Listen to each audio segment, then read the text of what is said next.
Hey everyone, it's Ann, and we are doing another collab, and this one is hosted by Tamara at Southern Wife Everyday Life, and it's all about cookbooks. So we're using recipes from our favorite cookbooks. And I found this Gooseberry Patch cookbook, Mom's Go-To Recipes, and I saw a taco pie in here, and I thought it sounded really good. I've even got a new cookbook stand to hold all my new cookbooks. I will have Tamara's channel linked below, as well as the playlist and also the recipe and a link to the cookbook. So let's get started. Here is the recipe. I am leaving out the tortilla chips and also the refried beans. I've made something similar to this recipe and it was delicious, so I am hoping that this is going to be just as good.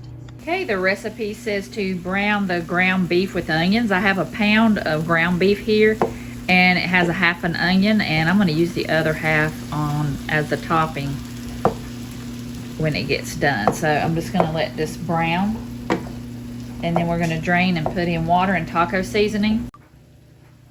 After the ground beef and the onion cooks, I'm going to put the seasonings in. I don't have any taco seasoning, so I'm just going to use cumin, onion powder, garlic powder, and some chili powder.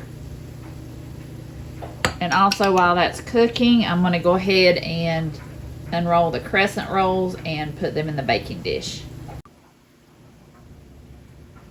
The recipe did not say this, but I'm going to go ahead and spray. I sprayed the pan, and I'm going to go ahead and try to lay these in the pan and form a crust.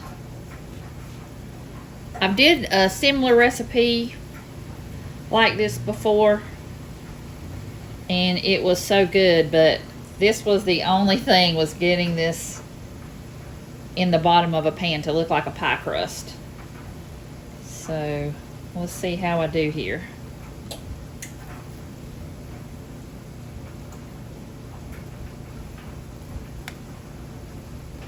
And you want to pinch the edges.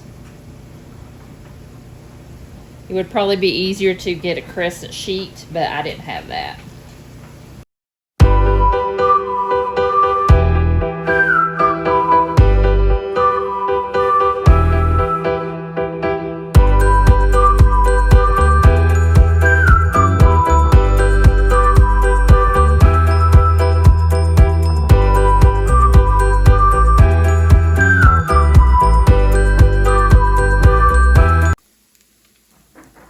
Okay, the ground beef is browned and I've drained it, so I'm just going to add some ground cumin.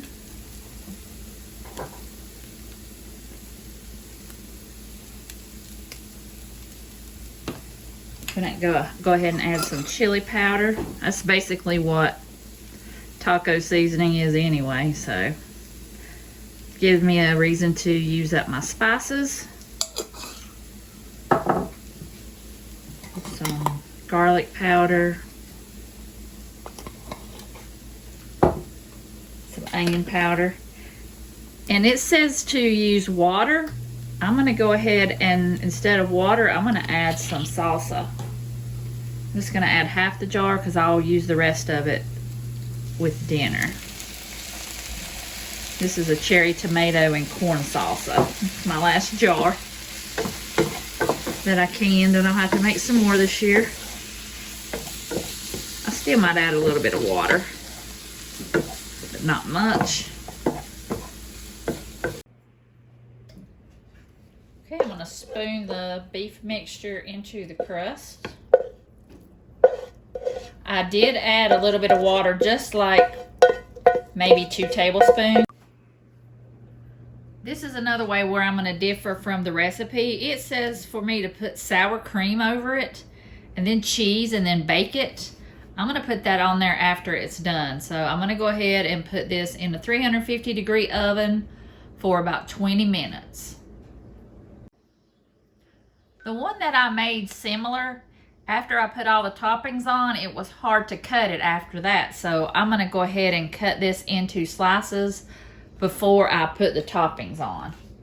It's a little bit hot, so I'm just going to go ahead and Get my pot holder here.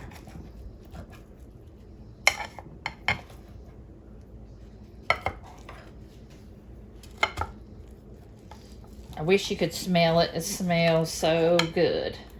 And I'm just going to cut it into 4s because it's 8:30 at night and we're hungry. Okay, let's try this.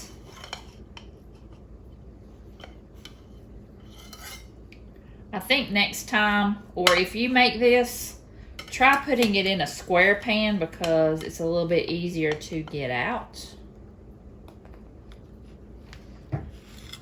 There we go. Okay, so now let's put our toppings on. I'm going to put some cheese on mine, some onion, shredded up some lettuce,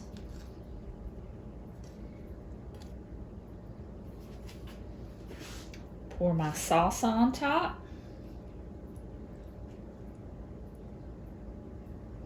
a spoonful of sour cream, maybe even 2. And I also made some guacamole, so I'm going to put that on the top as well. I'm going to pair this with my favorite Mexican rice, and I'm going to dig in. We both enjoyed this. It was so quick and easy and delicious. And I want to thank Tamara again at Southern Wife Everyday Life for hosting the collab. And I will have her channel linked below, as well as the playlist and the cookbook and the recipe. And I'll see you again in the next video.